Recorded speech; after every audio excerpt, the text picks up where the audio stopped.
Sí, lo que decía la hermana María Isabel es importante. A veces como que uno tiende a fijarse solamente en los grandes movimientos, los grandes eventos y se descuida un poco en algunas áreas de su vida.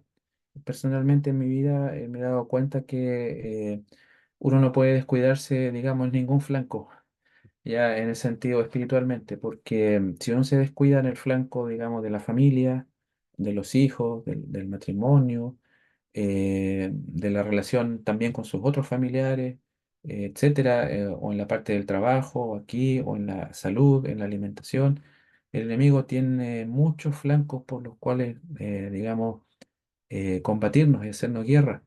Entonces, hay que pedirle al Señor que nos ayude a no descuidar algunos flancos que a veces uno descuida, ¿cierto? Descuida. Yo sé que muchas veces no es por querer hacerlo, pero el enemigo es astuto, ¿cierto? Y nos hace a veces recargarnos o cargarnos hacia un lado o cargarnos hacia el otro y descuidar algún área, ¿ya? Así que eso que menciona la hermana también es muy importante porque tenemos que estar atentos a lo que nuestros niños, nuestros jóvenes están aprendiendo, a ¿no es cierto? Lo que ellos ven, al cómo usan su tiempo y sobre todo quizá, lo digo de forma más personal, viendo lo más positivo, quizá ellos tengan que ver más en mí, que yo también ayudo a los demás, que, o sea, los jóvenes necesitan mucho también ver el evangelio práctico en uno y en eso uno falla, en darles un mejor ejemplo que no sea solamente de palabras, sino que sea también que ellos me vean, por ejemplo, ayudando a las personas,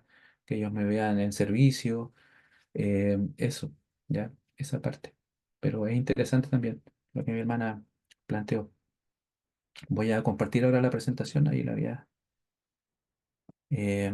entonces, claro, en este 11:18 Apocalipsis 11:18 es muy resumido porque es un resumen de todos los eventos, uno podría considerarlo como un resumen de todos los eventos que vienen después, descritos en Apocalipsis. Entonces, donde dice la ira de las naciones, tiene bastante, ¿no es cierto?, flancos, ¿no es cierto?, porque en el fondo la ira de las naciones es una ira inspirada por el enemigo.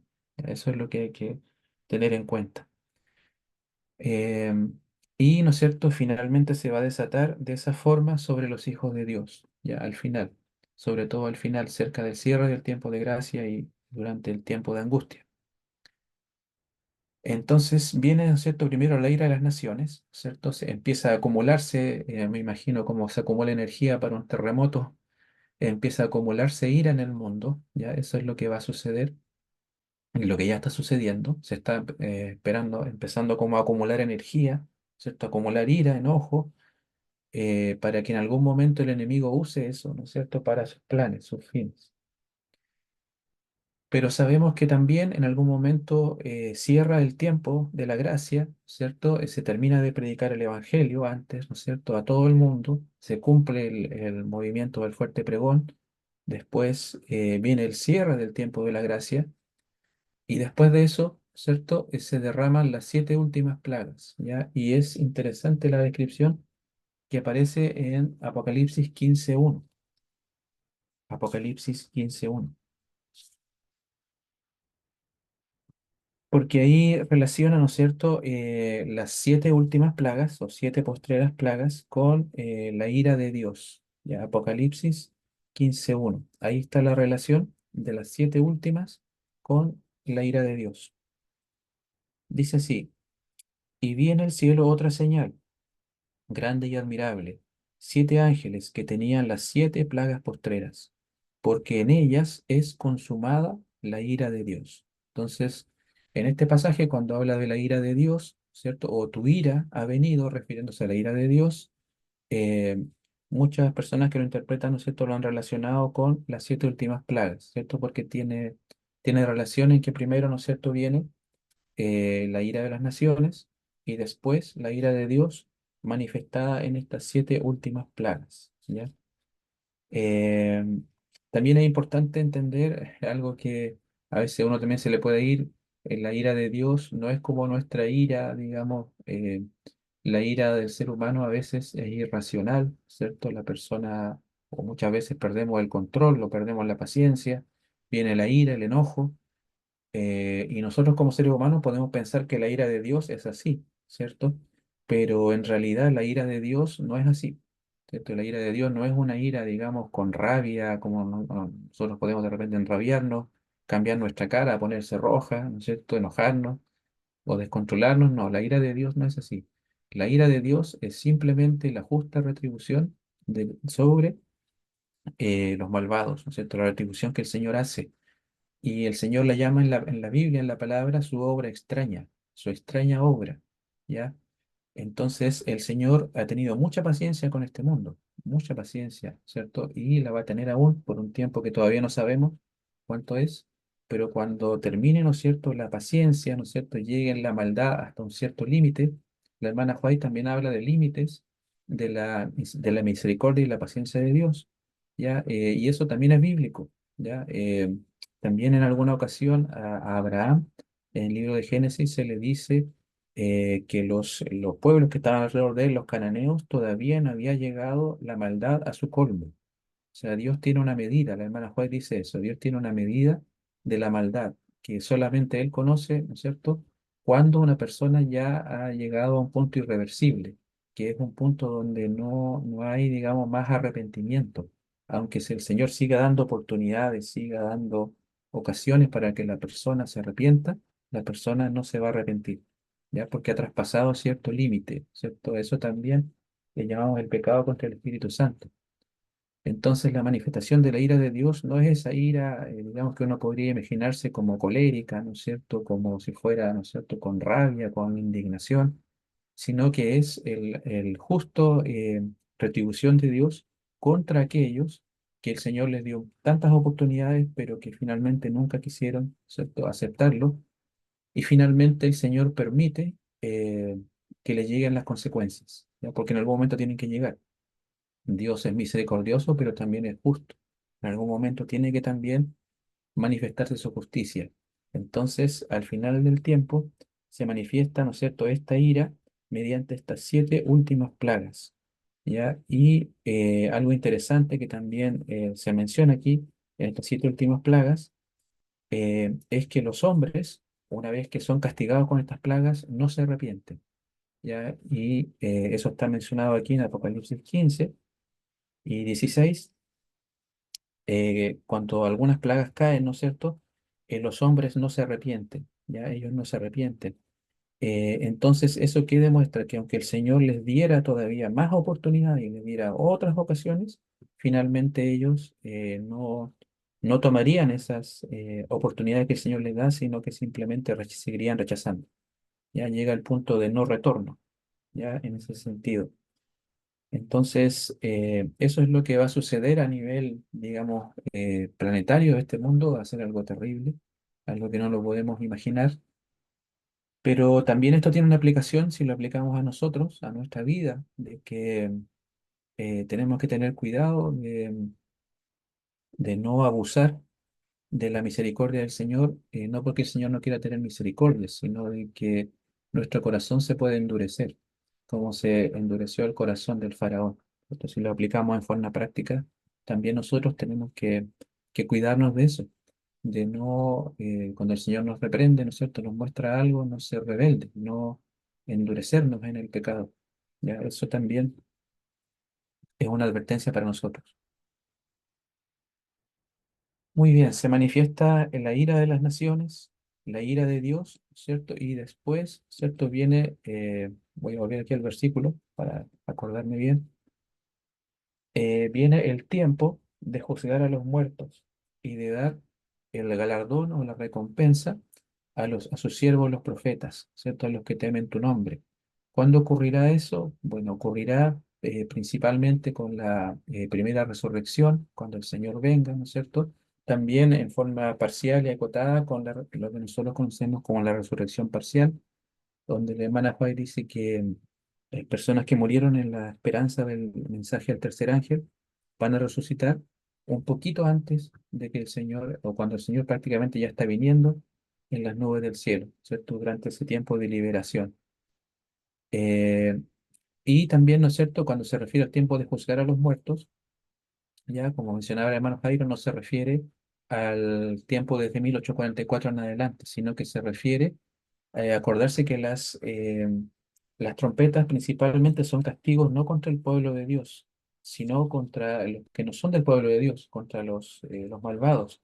Entonces, cuando habla ahí de juzgar a los muertos, se refiere al juicio de aquellos que murieron, pero que se perdieron, ¿ya? Porque su nombre no entró en el juicio que llamamos nosotros el juicio investigador, el juicio previo a la segunda venida, sino que son las personas que son juzgadas durante el milenio, ¿ya? Durante el milenio. Durante el milenio, eh, menciona la Biblia y también la hermana White menciona que en esa época también va a haber un juicio eh, que va a ser ese juicio hecho contra los que se perdieron, ¿ya? Pero no es que se va a decidir si se pierden o no, porque eso ya está decidido, ya está decidido el caso de ellos, que es para perdición. Lo que se decide, según la hermana Elena de White, es la medida de su castigo en base a los registros, ya en base a los registros, y esa obra la hace el Señor junto a su pueblo, junto a los redimidos, durante el milenio. ¿Ya? Entonces, esa es, podríamos decir que esa es la alusión que aparece aquí como el tiempo de juzgar a los muertos. ¿Ya? Y el galardón, ¿no es cierto?, de los siervos de los profetas viene desde la resurrección en adelante, ¿no es cierto?, cuando reciben la vida eterna, a los que temen tu nombre, ¿cierto? Y finalmente el tiempo de destruir a los que destruyen la tierra. Podríamos decir que principalmente eso se refiere, destruir a los que destruyen la tierra, se refiere principalmente eh, al juicio que ocurre después del milenio. Entonces sabemos que antes del milenio viene la primera resurrección, después el milenio, el juicio en el cielo, que le llamamos juicio de comprobación, también, ¿no es cierto?, ese juicio, que es el que mencioné de que se decide la medida del castigo de aquellos que se perdieron. Después de eso viene la segunda resurrección, la de los malvados, el juicio contra ellos, que aparece en Apocalipsis 20, ¿ya? Y esa es la ocasión donde finalmente ellos son destruidos, ya son destruidos ahí eh, al final del milenio, cuando termina el milenio. Entonces, ese digamos que es la alusión principal, pero también hay que acordarse que hay un momento de destrucción de los malvados que ocurre en ocasión de la segunda venida. Ya en ocasión de la segunda venida, cuando el Señor viene por segunda vez, también digamos que hay una destrucción de los malvados en el sentido de que el enemigo no va a entregar el reino de este mundo que él usurpó sin una lucha, ¿ya? Y claramente el enemigo ha mostrado a través de la historia que él va a luchar hasta el final, ¿ya? Y va a luchar hasta la última gota de su esfuerzo, pero él va a tener que ceder finalmente frente a Dios, pero no va a entregar el reino sin una lucha, ¿cierto? Hasta el final. Entonces, en la segunda venida hay una destrucción parcial de aquellos que también, de la bestia, ¿no es cierto? El falso profeta, ¿no es cierto? Y todos los otros personajes que eh, estaban coludidos, ¿no es cierto?, en esta alianza para poder gobernar al mundo, para poder regir el mundo. Entonces, hay una destrucción parcial ahí, pero principalmente podemos aplicarlo al momento que son destruidos los impíos al final del milenio. ¿Ya? ¿Y por qué se menciona que ellos destruyen la tierra? Porque no solamente esta parte de los que destruyen la tierra, alguna vez ha sido aplicado como un tema ecológico, ¿ya? Que se refiere a la ecología, a que destruyen, a que contaminan, ¿no es cierto? Que el hombre contamina, hace incendios, de repente causa destrucción en la tierra. Y sí, puede referirse a eso, pero se refiere también, ¿no es cierto?, a que destruye a los hombres. O sea, los hombres se destruyen entre ellos, ¿cierto? Y destruyen a los hijos de Dios. Entonces, se aplica o podría uno aplicarlo a eso, ¿no es cierto? A la parte ecológica, pero es más amplio. Ya no es solamente a la parte ecológica, ya porque es una destrucción completa de la creación de Dios y el hombre también es creación de Dios, ¿cierto? La humanidad. Entonces, es más global la idea, no es solamente que aplique al tema de destruir a aquellos que, no sé, que hacen grandes incendios, que contaminan y todo eso, sí, eso también es parte, pero no es lo único, es más amplio el significado, ¿ya? De eso, de los que destruyen la tierra. Muy bien, entonces este versículo ¿Verdad? 18 tiene un Perdona, hermano resumen. Daniel. Sí, Sí, hermano. me gustaría decir algo con respecto a eso de la destrucción de la tierra. y es que en realidad es parecido a lo que pasó en el diluvio. Recordemos que ya hubo una destrucción de la tierra. ¿Y quién fue que destruyó la tierra en el diluvio? Uno podría decir, bueno, fue Dios. Pero si dijéramos eso, entonces tendríamos que culpar a Dios de absolutamente todas las cosas que pasan, porque Él permite que todo suceda, ¿no es cierto? En realidad, los que verdaderamente destruyeron el diluvio fueron los antediluvianos, o sea, los que destruyeron la tierra. ¿Por qué lo Sí. hicieron? Por sus pecados. Ese es el concepto que la Biblia siempre presenta. También cuando fue destruida Jerusalén, la escritura da a entender que los verdaderos destructores de Jerusalén también fueron los prevaricadores, o sea, las personas que se levantaron y se rebelaron contra Jehová y contra sus leyes, y finalmente produjeron un orden de cosas que volvió inevitable la destrucción de Jerusalén. Así también en estos tiempos se promueve a aquellos que hacen industria, qué sé yo, que tienen vacas o que echan un poco de humo al cielo, como los destructores de la tierra. Pero los que más destruyen la tierra, según las escrituras, son aquellos que transgreden los mandamientos del Señor. Y allí entonces podríamos ver que hay una paradoja, porque justamente hoy en día las voces más fuertes que suenan para supuestamente defender a la tierra son aquellos que promueven más abiertamente la transgresión de las leyes del Creador.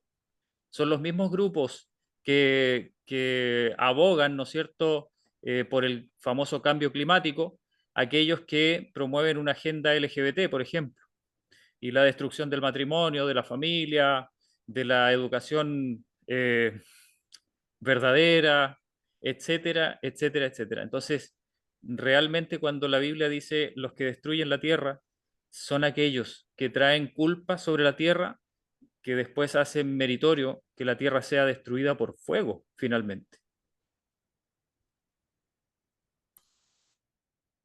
Gracias, hermano. Sí, sí, hay que, claro, es interesante esa idea, ¿no es cierto? Que se le echa la culpa a Dios cuando muchas veces es el hombre el que causa destrucción y devastación o atrae la ruina, ¿cierto? Sobre sí mismo y sobre otras personas.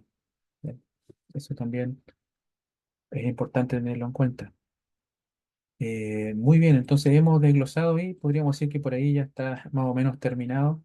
Aquí en las diapositivas hay otros temas, ¿cierto? Que ustedes los pueden ir, pueden seguir estudiando, leyendo.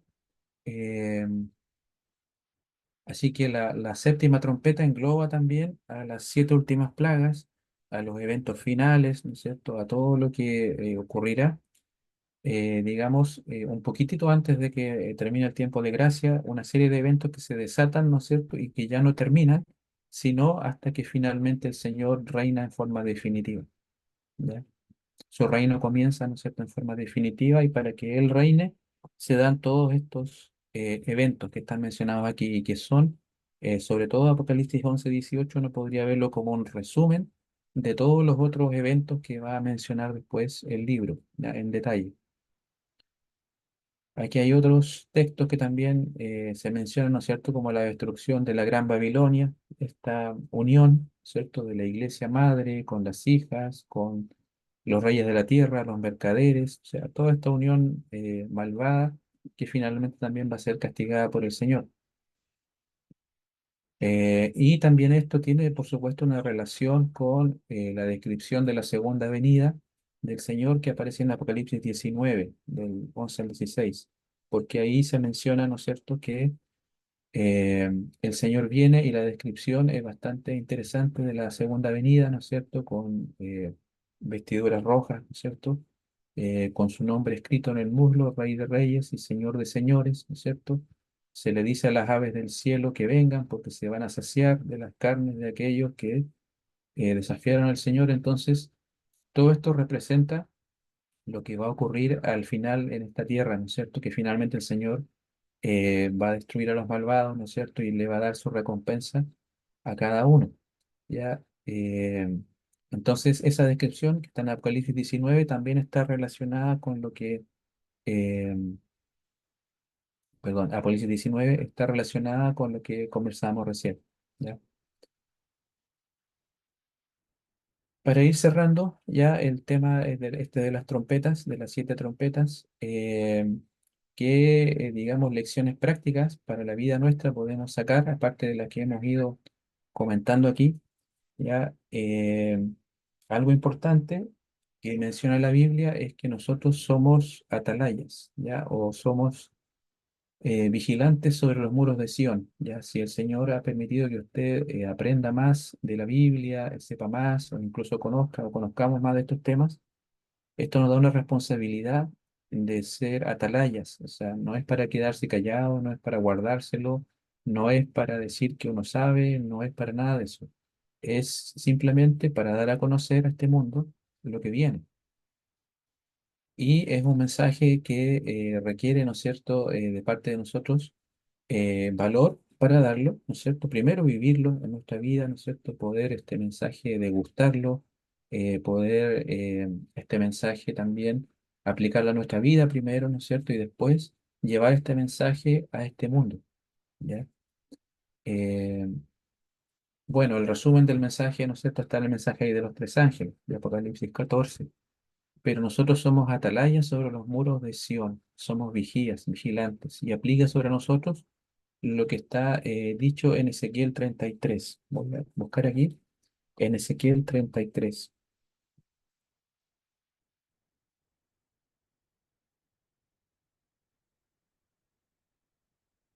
33.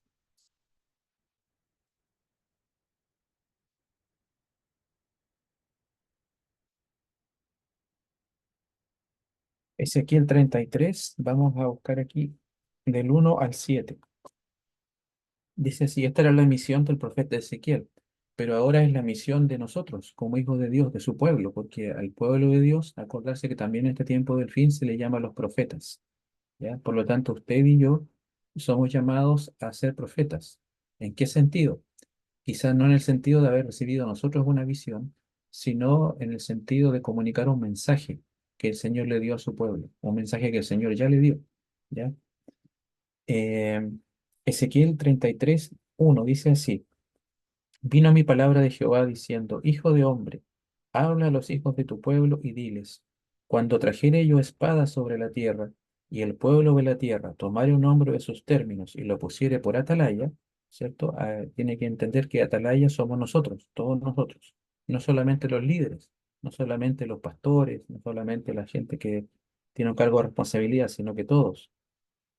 Y el atalaya o él dice, viere venir la espada sobre la tierra y tocare trompeta y avisare al pueblo, cualquiera que oyere el sonido de la trompeta y no se apercibiere viniendo la espada, lo tomare, su sangre será sobre su cabeza, o sea, sobre la persona que no se preparó, a pesar de que se tocó la trompeta. Si usted tocó la trompeta, dio el sonido certero, ¿no es cierto? Y la persona no se preparó, no se apercibió, esa responsabilidad el Señor no se la da a usted, sino que recae sobre aquella persona que no quiso oír el sonido de la trompeta, de alerta, de anuncio. El versículo 5 dice, el sonido de la trompeta oyó y no se apercibió, su sangre será sobre él, mas el que se apercibiere librará su vida. Y los versículos 6 y 7 voy a terminar leyendo acá, dice, pero si el atalaya viere venir la espada y no tocare la trompeta, o sea, si usted no toca la trompeta, no le da el sonido, si yo no lo toco la trompeta y no le doy el sonido, y el pueblo no se apercibiere, viniendo la espada, tomare de él alguno, por causa de su pecado fue tomado, pero demandaré su sangre de la mano del atalaya.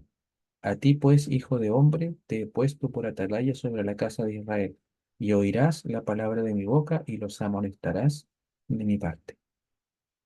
Entonces, esto es realmente solemne y es una responsabilidad grande y pesada que cae sobre nosotros, ¿ya? Porque no es solamente aprender esto para poder saberlo, para poder conocerlo, para poder, ¿no es cierto?, nosotros atesorarlo o para decir que sabemos, no, no es para eso, es un mensaje que hay que dar a este mundo.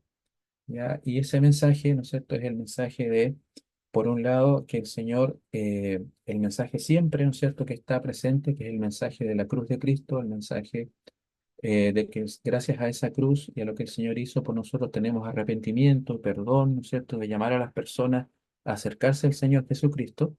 y también de advertir que pronto el Señor Jesús viene por segunda vez.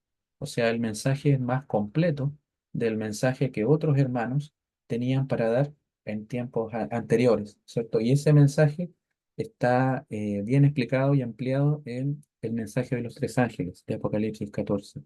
Entonces tenemos una responsabilidad y hay que tomarlo así, ¿cierto? Por haber aprendido y por haber atesorado esto, nosotros tenemos la responsabilidad también de llevar esto a otras personas, ¿ya? Esto no significa que usted va a ser una persona que, digamos, va a ser dada a la crítica, ¿no es cierto? O que va a ser ácido en sus comentarios o que va a ir siempre al choque. No quiere decir eso.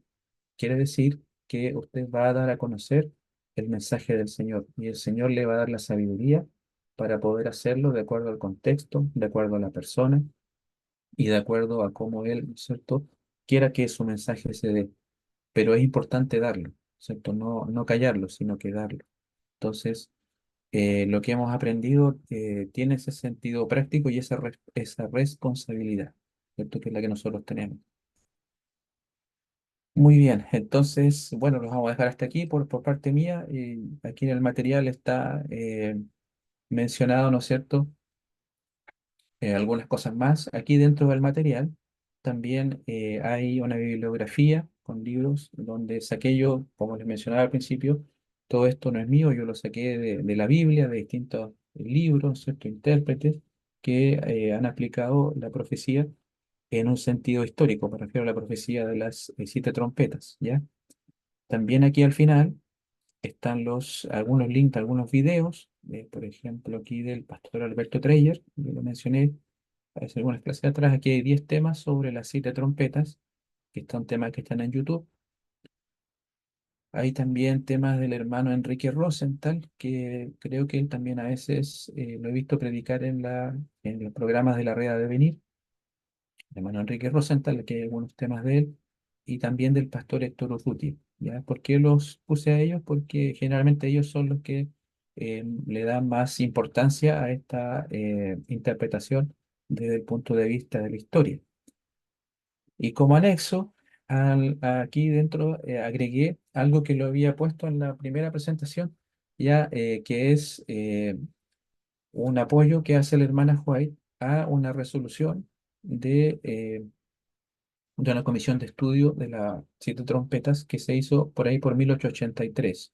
O una propuesta de cambiar la interpretación histórica por otra que era un poco más, digamos, aplicada hacia el futuro, de un pastor llamado Owen, y se reunió un comité para estudiar eso, esa propuesta. Y esa propuesta fue rechazada dos veces, ¿ya? En dos reuniones de la Asociación General en 1883 y en 1884, ¿ya? Em, Aquí hay una fuente, ¿no es cierto?, donde saqué esta información y también están las citas de la hermana White que hablan sobre el tema. Y también una pequeña cita, aunque es bien breve, busqué la revista adventista, Review and Herald de esa época y la encontré, ¿cierto? Estaba en internet y traté de buscar ahí el artículo donde aparece esa resolución de ese comité y ahí lo subrayé ahí. Esa información era una información que la tenía como aparte de la presentación, entonces ahora la anexé aquí a la parte de la última presentación para que quede como información que les pueda ser útil, ¿cierto? Les pueda servir. Eh, bueno, eso podría comentar por mi parte y dar lugar ahí si es que tienen algún comentario, alguna consulta, alguna duda.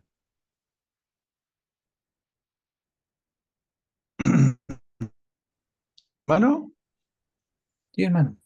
Todo está claro, hermano Jairo, muy, muy, muy claro. Gracias a Dios porque lo ha puesto a ustedes para que nos instruya. Oramos por ustedes siempre. Gracias, mi hermana. Bueno, yo soy el hermano de Daniel, el hermano Jairo que está por aquí, ¿cierto? Él es el que lleva aquí, él me dio la oportunidad de poder hacerlo, ¿ya? Pero eso, ¿no es cierto? Comentarles y... hermano, Sí, hermano, adelante. hermano, refiriéndome a lo que usted decía antes, de que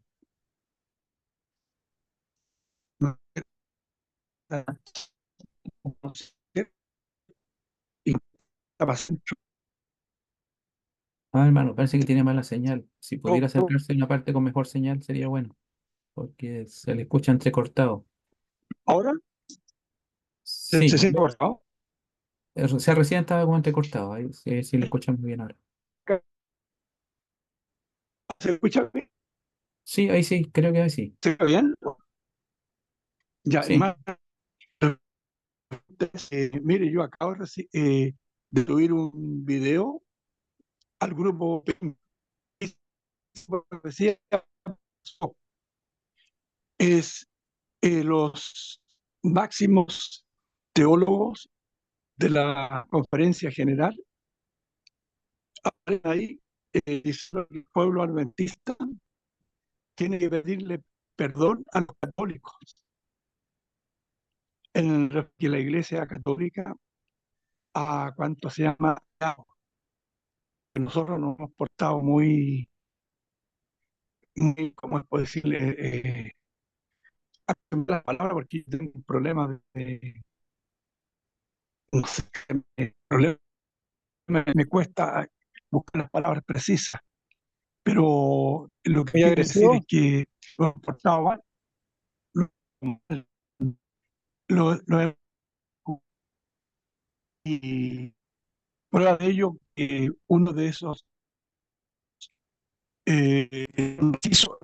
hizo de nuevo el conflicto de los siglos, donde se le pone el nombre La Gran Esperanza. No sé si ustedes han escuchado ese libro, La Gran Esperanza. Sí. Y ahí, por ejemplo, la palabra del Papa, que habla tantas veces en el conflicto de los siglos, como dos o tres veces y así varias cosas. Entonces, como atalaya, un simple atalaya, ¿no? Es bueno que ustedes lo vean eso porque es peligroso para nuestra organización. Vemos que el zarandeo se está persuadiendo más de lo que esperamos. Eso es lo que quería decir referente al asunto de la atalaya. Yo sé que no tiene nada que ver con el tema, pero referente de lo que está pasando, yo creo que es importante que se sepa. Eso, hermano. Gracias. Ya, mi hermano, gracias. Sí, Sí, hermano Jairo, ¿quería usted decir algo? Sí, adelante. sí, mire, me gustaría decir que hace un tiempo atrás comenzó a moverse por los medios sociales un video en donde, a ver, el video se titulaba algo así como Adventistas se unen a la Iglesia Católica, ¿ya? O al papado, algo así. Seguramente muchos de ustedes lo vieron, o por lo menos vieron el título. Yo la verdad es que no tenía muchas ganas de verlo porque ya me parecía que era algo medio eh, prensa amarilla le llaman, no, no sé cómo, cómo llamarle, de estas noticias así escandalosas para atraer atención simplemente, ¿ya? Pero de todas maneras lo vi. Y bueno, había algo de verdad en el título. La persona que lo comentaba, ¿no es cierto?, hacía bastante énfasis ahí en lo que estaban haciendo algunos líderes de la iglesia adventista y sobre todo se refería a un comunicado que hizo la Universidad de Andrews, ¿ya? Perdón, no la Universidad de Andrews, la Universidad de Loma Linda. Y resulta que en Loma Linda eh, seguramente alguien, porque tampoco lo dijo con mucho detalle, no mostró el documento, nada de eso. eh, Algunos líderes en conversaciones, ¿no es cierto?, por allí con líderes de la Iglesia Católica, qué sé yo, sabemos, ¿no es cierto?, estamos al tanto de que hay bastante relacionamiento, sobre todo con estos eventos que hay de libertad religiosa en todo el mundo. Y de pronto algunos líderes haciéndose los simpáticos, ¿no es cierto?, dicen cosas políticamente correctas, hacen discursos o emiten algunos comunicados oficiales, qué sé yo. Pero, hermanos, hay que tener cuidado con eso porque una cosa es que una institución o a lo mejor algún líder de una institución haga algo que no corresponde Y otra cosa totalmente diferente es que nuestra iglesia, ¿no es cierto? Nuestra iglesia oficialmente adopte una posición de tal o cual manera. Entonces, revisando bien, hermanos, no es verdad, por lo menos ese video que yo vi, no es verdad que nuestra iglesia se está uniendo al papado. Eso no es verdad. O sea, es muy poco honesto, en realidad, eh, publicar noticias de ese tipo. Es mejor ser más exactos y decir tal líder o tal persona o tal institución, ¿no es cierto?, de parte de sus voceros, emitió tal comunicado y que lo muestren y muestren la página de internet donde uno pueda leerlo, pueda discutirlo, qué sé yo, y entonces queda mucho más claro. Pero decir iglesia adventista se une al papado, yo creo que es algo bastante poco honesto, ¿no es cierto?, decirlo así porque en realidad hasta ahora no, yo no he visto al presidente de la conferencia general pararse frente a la iglesia y hacer un comunicado tal. Ahora, puede ser que esto de lo que nos habló nuestro hermano Ruperto, puede ser que sea algo diferente. Habría que revisarlo. Tenemos que Es revisar, otro, ¿ya? es otro video, hermano Jairo. Sí, no, no, sí sé, hermano Ruperto, yo sé que es otro video, pero habría que revisarlo porque yo le digo que hay mucha noticia dando vuelta de ese calibre y hay personas que les encanta levantar polvo con respecto a esas cosas. Entonces, tenemos que ser cuidadosos, estamos claros de que en nuestro liderazgo lamentablemente hay bastantes errores con respecto al Eh, relacionamiento que tenemos con el resto de la cristiandad, hay muchos errores, pero también tenemos que tener cuidado de ser muy exactos cuando decimos que la iglesia se está uniendo al papado. Por ejemplo, cuando estamos diciendo eso, tenemos que decir exactamente bajo qué condiciones se está dando eso, quién lo dijo, en qué contexto y cuáles son las cosas que realmente se están haciendo. Por ejemplo, hermano Jairo, por ejemplo, hermano Jairo, si va a pero ser en, si deme va a un, ser, disculpe, deme un momento, hermano Jairo, mire, Roberto, por favor. Mire, por ejemplo, otra noticia que ha alcanzado eh, digamos, mucho revuelo, es que nuestra iglesia está participando del movimiento ecuménico. Hasta cierto punto hay verdad al decir eso. ¿Por qué? Porque nuestra iglesia envía observadores a las reuniones del movimiento ecuménico. ¿Ya? Entonces, en ese sentido es verdad, y ahí nosotros podríamos discutir si realmente nuestra iglesia debería hacer eso de manera oficial, enviar observadores a las reuniones de ecumenismo. No, yo personalmente no estoy de acuerdo con eso. Ahora, a partir de eso, decir que nuestra iglesia está participando del movimiento ecuménico, hay algo bien diferente, ¿no es cierto? Hay algo muy diferente. Ahora, se han utilizado algunos videos, por ejemplo, que muestran a nuestros líderes de la iglesia adventista que son parte del organismo de libertad religiosa. Y es cierto que nuestra iglesia tiene un papel preponderante en el tema de la libertad religiosa a nivel mundial. Y como organizadores de eventos de libertad religiosa, tienen que codearse y relacionarse con muchas otras religiones, entre ellas, por supuesto, también la Iglesia Católica, ¿ya? Entonces, el tema de la libertad religiosa es algo que no tiene nada que ver con unirse a otras religiones. El tema de la libertad religiosa tiene que ver simplemente con velar a nivel mundial de que los gobiernos en distintos lugares no legislen para coartar la libertad religiosa de las personas. Eso es todo el objetivo del área de libertad religiosa de nuestra conferencia general. Entonces, si ellos se reúnen con iglesias de otros lugares, con los budistas, qué sé yo, con los musulmanes, con los católicos, con quien sea, nosotros no podemos agarrar esos videos donde ellos están abrazados, ¿no es cierto?, sacándose una foto y decir, ah, aquí nuestros líderes están, ¿no es cierto?, uniéndose a la Iglesia Católica. ¿Por qué? Porque el representante de libertad religiosa está ahí dándole un abrazo al Papa. Bueno, personalmente a mí no me gusta eso y supongo que a la mayoría de los que estamos aquí tampoco nos gusta, pero deberíamos ser lo suficientemente honestos para decir, hermanos, eso, aunque no nos parece correcto, en realidad solamente es una reunión para discutir asuntos de libertad religiosa en los distintos gobiernos y quedarnos ahí, no ir más allá de eso. Ahora, Jairo, ¿te de que, puedo reforzar lo que estás diciendo tú con un ejemplo real? ok, Hace años atrás se impuso en Chile un día de votación sábado. No sé si aquí alguno se acordará de los que estaban en Chile. Había que ir a votar en sábado.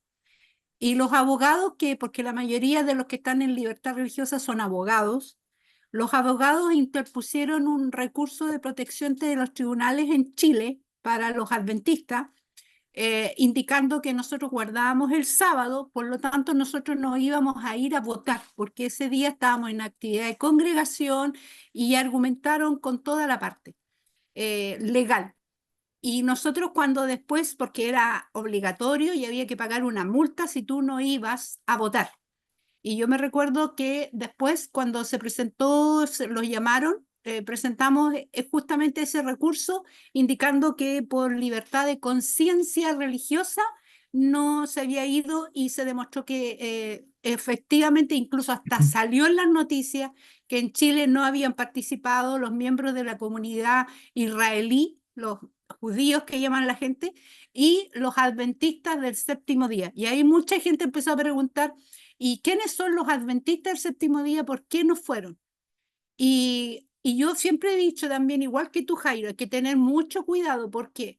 Porque la Biblia misma demuestra, Daniel se juntaba con gente que no correspondía a su pensamiento, participó en un gobierno que no correspondía a su pensamiento.